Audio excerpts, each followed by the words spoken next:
Hola a todos, gracias por unirse y acompañarnos estos 20 minutos que vamos a estar charlando con Gabriel. Y bueno, gracias Gabriel por el espacio también. Un placer, gusto tenerte Bueno, aquí. la presentación no puede faltar.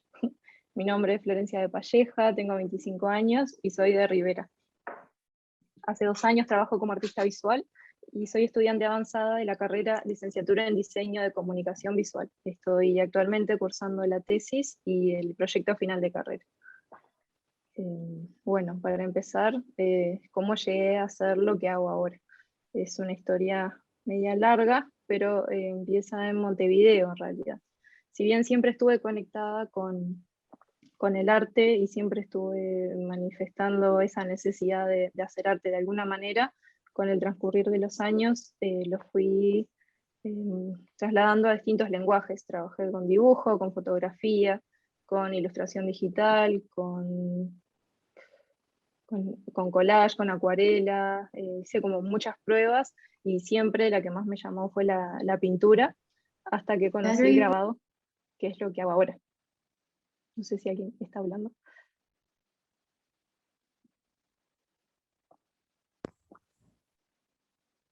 Hola. Hola. No, pensé que alguien había hablado. Sí, seguí, perdón. Bueno, y cuando me mudé a Montevideo, ya estudié, hice quinto y sexto científico, y luego cuando me mudé a Montevideo a estudiar, me anoté en ingeniería. Y para mí hacer arte nunca fue una opción de trabajo, siempre fue como un hobby. Y entonces cuando tuve que elegir qué carrera hacer, bueno, por las materias que me gustaban en el liceo, elegí ingeniería. Pero estando ahí cursando no me sentí nada cómoda, no me sentía cómoda con lo que estudiaba y no me proyectaba a mí como ingeniera, sentía que me faltaba algo. Si bien me parece algo súper interesante y hasta hoy en día me gusta ponerme a estudiar algunos temas específicos, no me llenaba. Y bueno, después me animé a cambiarme a la carrera que estoy haciendo ahora, y que es comunicación visual. Y bueno, y estando ahí volví de a poquito como a reconectarme con el arte. Cuando entré al taller, que es el que ahora formo parte del cuerpo docente, que es el taller de la buena memoria. Y, Nos contabas un poco que no fue un salto como que al vacío, que dijiste, dejo ingeniería y empiezo a hacer arte. Siempre de manera extracurricular, ibas a sí, cursos, pintabas, sí.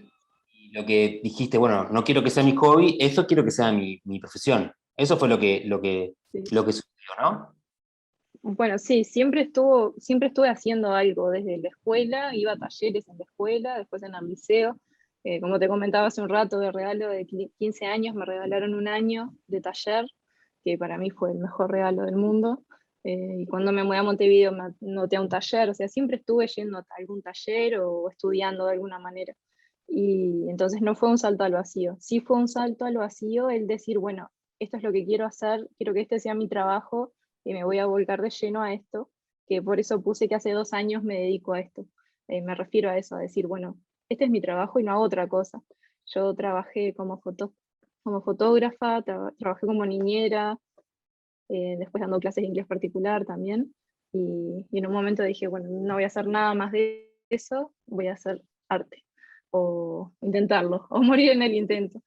Y bueno, y respondiendo a esta pregunta de por qué lo hago, para mí es una necesidad hacerlo, no tiene mucha más complejidad que eso. Eh, Me siento llena, me siento honesta, me siento capaz de dar algo único o por lo menos genuino cuando hago arte, cuando pinto, cuando dibujo o cuando hago un grabado.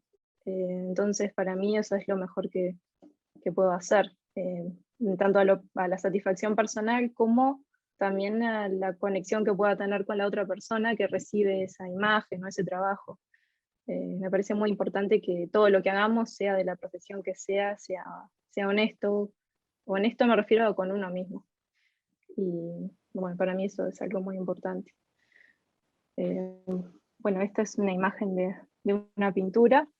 Me gusta pintar en gran escala, o gran escala o mini escala. Estas pinturas tienen 1,10 m por 1,50 m, y esta también. Y bueno, después voy a poner más fotos de obras. Ahora quería contar un poco sobre el proceso creativo, que para, es difícil ordenar el proceso creativo, pero mucha gente cuando ve un cuadro pregunta, la primera pregunta es ¿qué significa? ¿Y qué quisiste decir con eso? Entonces me parece interesante como analizar estas partes que respecto a mi proceso, ¿no? Supongo que el de otro artista es distinto, que no siempre tiene un orden, que puede ser, primero tenés la idea, después buscas un concepto, haces un boceto, ves en qué técnica lo vas a traducir y luego lo haces, ¿no? Lo materializas. Pero a veces pasa al revés, te surge la necesidad de materializar algo que no sabes qué es, bueno, y elegís una técnica para hacerlo y luego pensás, pero ¿de dónde me sale esto? ¿Por qué? ¿Qué concepto hay atrás? ¿Qué idea? Creo que no es algo, que el arte no siempre es algo lógico, a diferencia del diseño, que quizás sí, porque debería cumplir una función y debería comunicar algo. Entonces, bueno, puede ser de los dos sentidos. No sé si fue medio enredado eso que dije. Sí, Eh, entendió. Bueno, en cuanto a la idea, creo que es bueno, lo que nos inspira, ¿no? Que en mi caso me inspira mucho la naturaleza, mi entorno, sentimientos que me quedan marcados, relaciones me refiero con otras personas y la infancia. Es un tema muy recurrente en mi obra. Eh, bueno, acá hay dibujos de mi librito, que es el que tengo cuando me surge una idea o quiero estudiar algún concepto, como que voy sacando apuntes y haciendo dibujitos rápidos, y esos son algunos. Después vamos a ver obras. Es la que pasó recién, la primera del bosque, que bueno, cuando se materializa se transforma en algo que no tiene nada que ver, que además porque uso mucho la fotografía como herramienta para bocetar. Bueno, en ¿Qué cuanto al concepto, la fotografía como herramienta a bocetar? Por ejemplo, querés algo muy básico, ¿no? Vas a incluir una flor en tu trabajo, vas a sacar una foto y la pones al lado tuyo como para copiarla, digamos. Bueno, la flor se ve así, yo voy a hacerlo lo más parecido posible a la foto de la flor que yo saqué. sí, más o menos. En realidad, yo compongo de una manera que es como un collage, cuando hago un boceto. Entonces, por ejemplo, bueno, quiero un bosque. Voy y le saco foto al bosque que quiero y luego volvemos atrás a esta, por ejemplo. Estos elementos, tanto el espejo como el dressoir, son elementos que están en mi casa, en la casa de mi madre en Rivera. Entonces, saqué la foto del bosque, saqué la foto de esos elementos y luego en Photoshop, en la computadora, los uno como si fuera un collage, ¿no? Pero collage con fotos mías o en el último caso en fotos de bancos de imágenes, cuando es algo que no puedo hacerlo yo. Eh, Te y bueno, ayuda entonces como que, a ver el resultado mucho más tangible y decir, bueno, esto tengo sí, sí, confianza sí, en lo que voy a hacer. exacto. Me da confianza y a su vez me ayuda a componer, que no es lo mismo que ir a improvisar, digamos, arriba del cuadro, hablando de un tema de composición más que nada, ¿no? Es como que ya lo tenés armado y luego trasladarlo al cuadro es más fácil y más seguro también. Eh, bueno, ahora después igual voy a contar un poco más de eso de la parte de boceta. Pero esto me parece interesante, que es en cuanto al concepto que hay por detrás de las obras, que es cuando las personas te preguntan, bueno, ¿y qué significa? Que no muchas veces sabes qué significa. Yo creo que hay obras que están destinadas, que puede ser algo más narrativo, por eso lo puse ahí, que es describir una situación, que describen una situación puntual, y bueno, y significa eso que estás viendo, o puede ser algo más simbólico, que es lo que yo uso mucho en mis obras, que me interesa como las metáforas, me interesa, bueno, el símbolo como tal. Entonces, a veces no me gusta mucho imponer un relato, sino que me gusta que la persona que se enfrenta a la obra pueda leerlo en base a lo que ella pueda leer, ¿no? No sé si me explico, sin que yo la condicione a la lectura.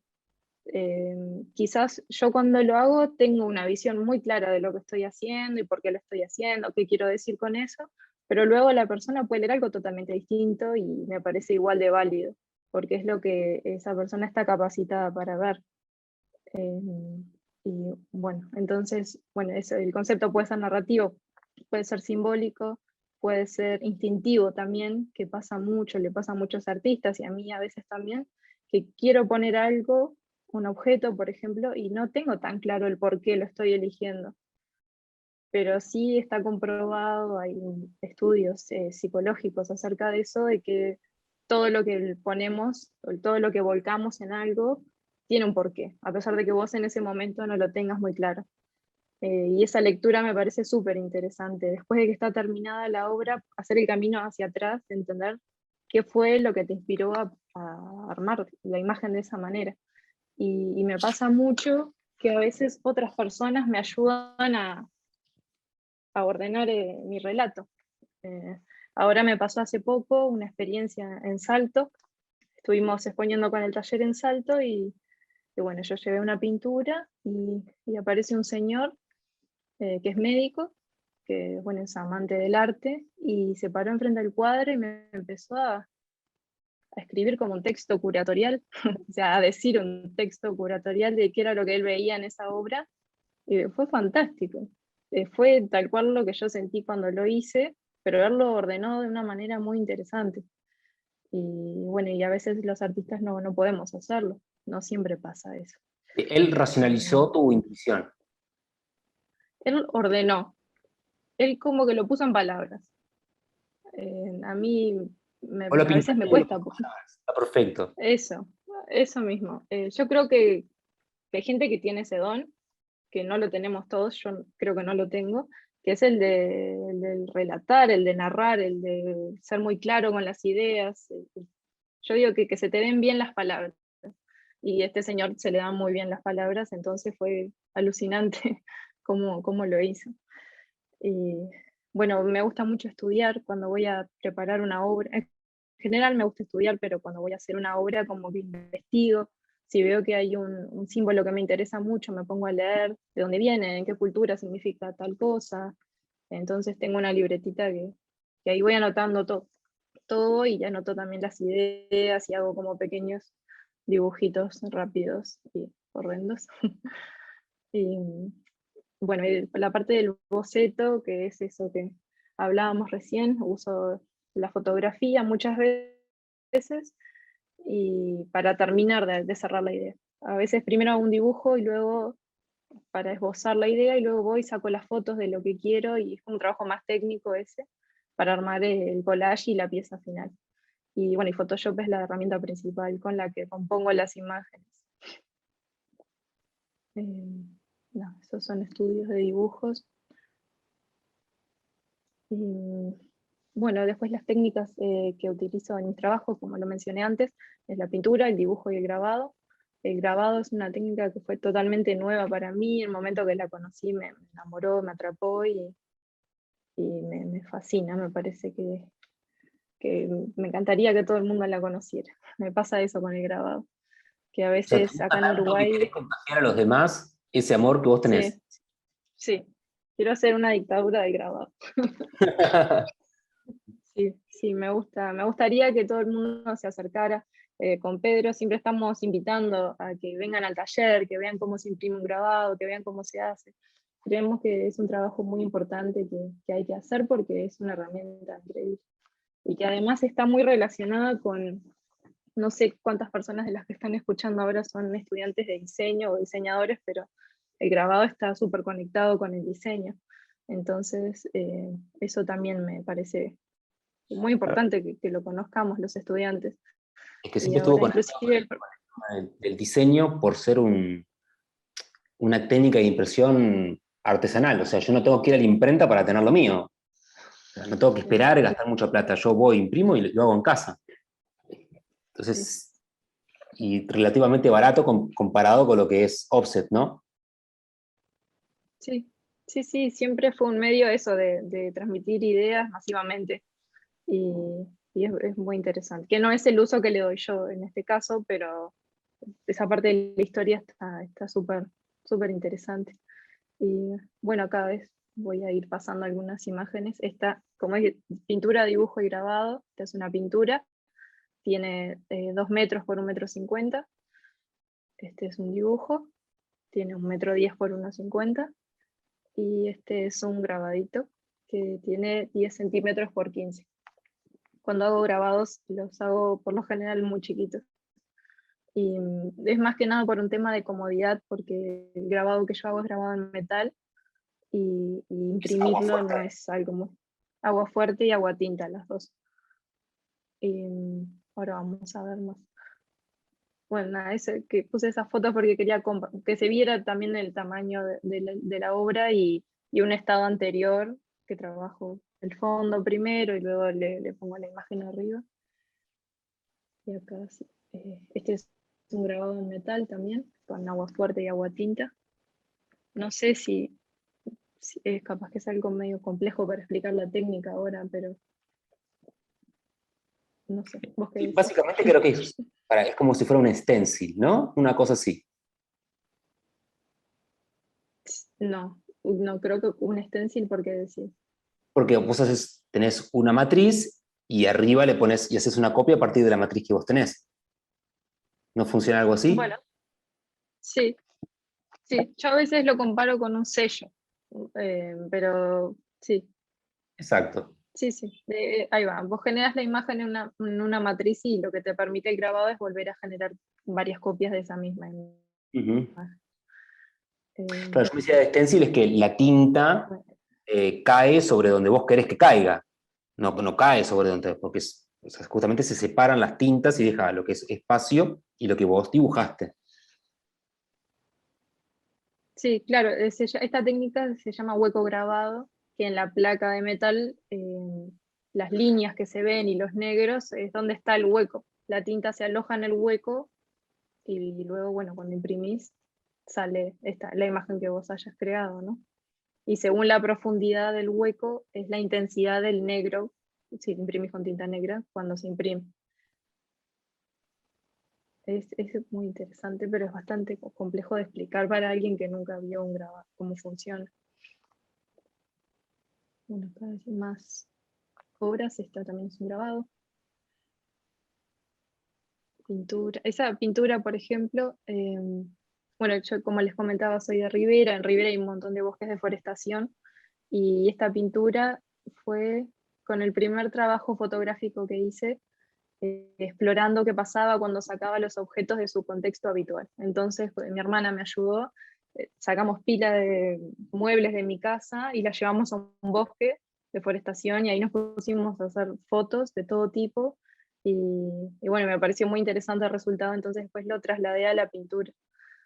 Y bueno, cuando voy a elegir, eso capaz que está bueno comentarlo, cuando voy a elegir qué hacer, también elijo en qué técnica plasmarlo, porque no me parece que todo funcione en todas las técnicas, en mi caso por lo menos. Y a la hora de tener en cuenta la imagen, por ejemplo en el grabado, que es mucho trabajo de claroscuro y de línea, es importante elegir bien la imagen para que el resultado sea potente o impactante. Como estas de los espejos son las últimas obras que he pintado desde la última serie. Bueno, creo que no hay más fotos. A mí me surgen dos preguntas ahora en este instante. Si alguien quiere hacer una pregunta, la puede escribir tanto en el chat de Zoom o en el Instagram, que se la preguntamos a Florencia. Nunca es una opción lo digital, ¿no?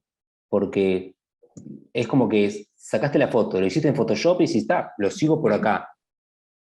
Pero No, nunca sí, lo exploraste tampoco. O sea, ya es un no sí, rotundo. sí. No, no, lo exploré, lo exploré. Lo digital no me llena, a mí para hacerlo, no me llena. Escuché, me acuerdo de la charla de Nati, y que ella decía que necesitaba meter las manos y que necesitaba alejar la tecnología. Y bueno, a mí me pasa algo parecido. Para mí perdón que use esta palabra, pero la magia ocurre cuando estás pintando, cuando estás haciendo un grabado, mi magia ocurre ahí, mejor dicho, no es que sea para todos así. Necesito materializarlo, ponerle las manos arriba, ensuciarme, pinto mucho con el dedo, y ver la materia. La materia también me interesa mucho, no solo la imagen. Creo que si me quedara solo con la imagen podría hacerlo digital, pero la materia para mí es súper importante. Me refiero a la pintura, a la textura, al papel, a la tela.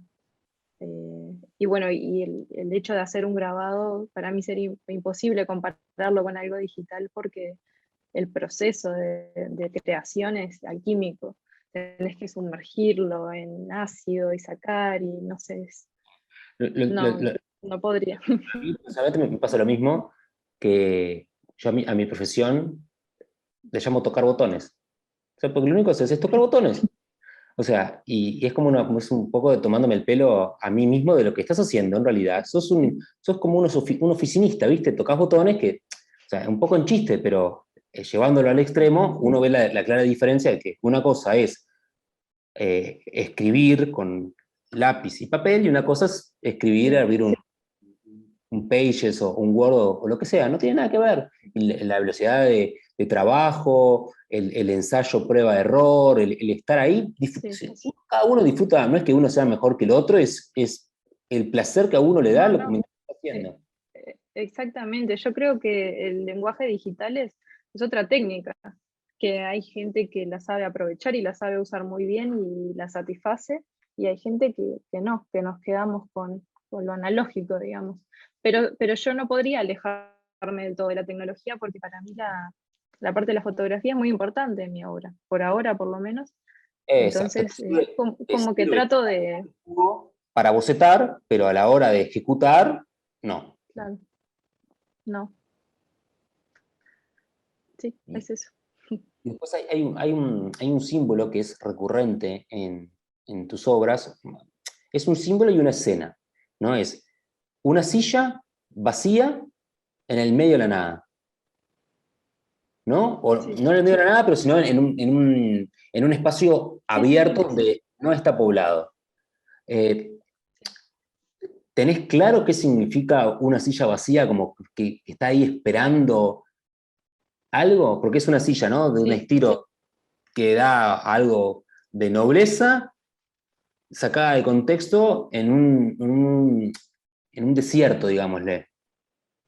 ¿Qué significa para sí. vos la silla? Para mí, la elección de la silla que sea de época, digamos, es por dos motivos. Una, porque estéticamente me interesa mucho, y la otra es porque hace referencia al pasado, ¿no? No es una silla de ahora. Si bien ocurre ahora, está ahora en mi casa o en la casa de mucha gente, no fue diseñada ahora. Y bueno, y me interesa mucho, viste que por lo general no aparece la figura humana en mi obra, Ujú. es más que nada objetos. Y como que estoy buscando, me interesa esa búsqueda de cómo un objeto puede hablar del ser humano sin que éste esté presente. Y me gusta dejar como ese espacio a que vos te imagines el resto de la escena. Entonces, ¿quién estuvo sentado en esa silla? ¿Qué historia carga esa silla? ¿Entendés? Es como por ahí la línea de pensamiento mía. Sí, a mí, la interpretación que a mí me da es un poco como de soledad. Sí, también. Es como que está ahí la silla sola, en ese espacio que no es que da miedo, pero es la palabra que a mí se me ocurre, pero es como que todo el Sí, sí, espacio intimida a ese objeto único que rompe el ambiente. sí. Yo lo tomo como, es que es así, sí. Es como ponerle un foco a, ¿viste una escena de teatro cuando está el foco alumbrando a un personaje? Poniendo énfasis en eso. Entonces, que si hubieran más objetos alrededor no generaría lo mismo. Me interesa eso también de soledad, de que esté aislado, de que esté fuera de su lugar común. Y el contraste a su vez también con la naturaleza. Porque podría haberla puesto en una pieza vacía, por ejemplo, Ujú. pero no iba a lograr el mismo efecto para mí. ¿Y qué Y bueno, pintores? Contame, contame. No, yo te voy a No, apuntar que las el espejo preguntas, pero si también. me foto de los espejos, contame los espejos. No, es rapidito igual, que los espejos también aparecen mucho. Es una investigación que todavía no tengo del todo cerrada, pero para mí los espejos son portales, no a otro lugar, como, no como a otro lugar físico, sino un portal hacia atrás, hacia el pasado. Que si vos te mirás, estás viendo lo que fuiste ayer y lo que sos hoy. Me explico, como un portal hacia atrás, como recuerdo. Me interesa mucho esa concepción del espejo y, y bueno, lo uso mucho en la obra y ahora estoy como enfocada solo en los espejos, que es esto que vimos, estos que vimos acá. Ujú. No sé, ¿qué me ibas a preguntar algo un pintor? Sí, a mí me da, yo veo tus cuadros, en especial el del pescado, y me da, es Magritte, o Perdón. sea, claramente consumís mucho Ah, Magritte, surrealismo ese. sí, para hacer este en particular, sí. Sí, sí, me inspiré en el que tiene, no me acuerdo el nombre, pero es un señor montando a caballo, que se va Exacto, como entrecortando a la imagen. exactamente, Sí, sí. exactamente. Me pareció como interesante ese concepto y bueno, y elegí un pez en particular porque el pez está muy conectado con mi infancia, a mi papá le encanta la pesca y toda mi infancia fuimos a acampar muchos días al monte, todos los años íbamos un montón y bueno, pescábamos y nada, como ese compartir con la naturaleza, esa vivencia, fue parte muy importante de mi infancia, entonces quería elegir este pescado, pero no quería que fuera un pez común, nadando, quería que estuviera en un lugar que dijeras que llamara la atención, que no entendieras por qué y qué hacía ese pez ahí. Y bueno, y jugar un poco con eso. No sé si logré muy bien el efecto Magritte, pero Sí, bueno, yo lo nada, vi, me interesaba que estuviera ahí, como en el, sí, nadando en el bosque. exactamente, exactamente. Bueno, no sé qué más contar, no sé si alguien tiene alguna pregunta. La magia cotidiana, ahí comenta Giselle. Que le da la magia cotidiana. Sí, sí, que es el cuadro, se llama de Madrid, que estábamos hablando recién, es la magia Ah, cotidiana. mira, está bueno. Sí, Magritte tiene cosas muy interesantes, me gusta mucho. Sí, parece un Y chiste que algo, tenga 100 años, pero y es tan actual, ¿no? sí, súper. Sí, sí, sí, podía estar hoy, la obra de él es La válida, rompería igual, digamos, hoy en sería día, original. y la rompe. Sí. Creo algo que nada que ver con su obra, pero creo que era él que pintaba de traje, que decía, creo que era él que decía que la pintura la tenía que dejar para el bastidor, para la pintura, y que no se podía manchar. Entonces pintaba de traje. Y me encanta eso. Como un homenaje a su propia pintura, está buenísimo. Es muy interesante en Madrid. Bueno, vos también haces lo mismo, porque vos cuando pintás estás bien vestida, no usas túnica. No, no, eso es para el público, ¿no? Ah, eso para la foto No, nada no. más. No, depende del día. Depende del día. Hay veces, en invierno, más que nada, me cuesta mucho, me gana la comodidad y el estar abrigada. El taller hace mucho frío y ando con cualquier cosa. Y tengo ropa ya separada, que es ropa para trabajar, y bueno, la ropa, el resto de la ropa. Y está toda manchada, es inevitable mancharse a veces. Aparte, cuando nosotros, yo hago todo, preparo la tela, viste que eso salpica un montón, te manchás, está, bueno, hay que limpiar, hay que hacer un montón de cosas en el taller, no es solo sentarse y pintar, entonces no sé cómo hacía Magritte, pero es imposible mancharse, no mancharse. Digamos que era para la foto también, entonces, no hay otra. Era- sí, seguramente era para la foto.